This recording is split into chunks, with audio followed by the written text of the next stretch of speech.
Okay, सो हमने यहाँ देखा muscle performance. So the muscle performance refers to the capacity of muscle to do work. इसमें हम लोगों ने ये सब देख लिया. The key elements of the muscle performance के 3 टाइप्स होते हैं, that is strength, power and endurance. ये 3 होते हैं जो हमने देखे. Then now is definition. So definition means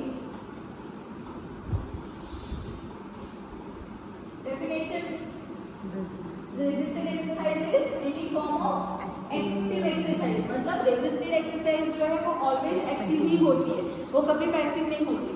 अगर पेशेंट एक्टिवली एक्सरसाइज नहीं कर पा रहा है तो why we are giving resisted exercise. अगर वो एक्टिवली रेजिस्टेड एक्सरसाइज नहीं कर पा रहा है, मतलब एक्टिवली अगर वो वेट से नहीं कर पा रहा है, तो हम क्या करेंगे, उसको एक्टिव एक्सरसाइज देंगे, है ना. तो हम एक्टिवली देंगे. तो रेजिस्टेड हम नहीं देंगे. तो resisted exercise always active exercise ही होता है in which dynamic or static muscle contraction is resisted by.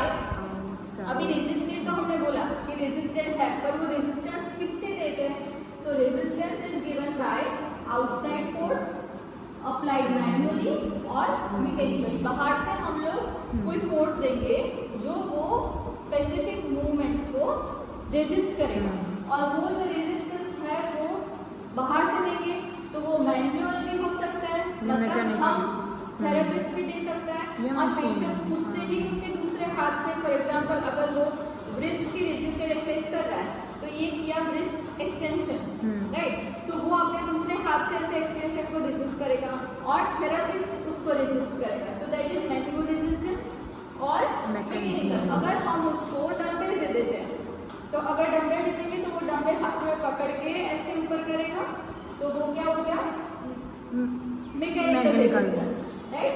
So resistance always active exercise होता है जिसमें हम स्टैटिक और डायनामिक मसल कॉन्ट्रैक्शन को रेजिस्ट करते हैं. स्टैटिक मसल कॉन्ट्रैक्शन मतलब जिसमें मूवमेंट नहीं होगी.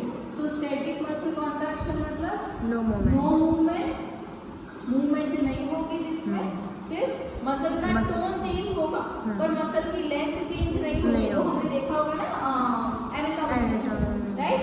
सो स्टैटिक मसल कॉन्ट्रैक्शन मतलब मूवमेंट नहीं होगी, तो उसके अंदर मसल टोन क्या होगा, muscle tone will change but muscle length will be same. तो मसल लेंथ चेंज नहीं होगी पर मसल टोन चेंज होगा. That is static muscle contraction. And dynamic muscle contraction मतलब नाम से पता चल रहा है, डायनामिक मतलब मूवमेंट होगी. तो डायनामिक में मूवमेंट होगी, बट वो मूवमेंट हम रेजिस्ट करेंगे बाय द मैनुअल रेजिस्टेंस और मैकेनिकल रेजिस्टेंस.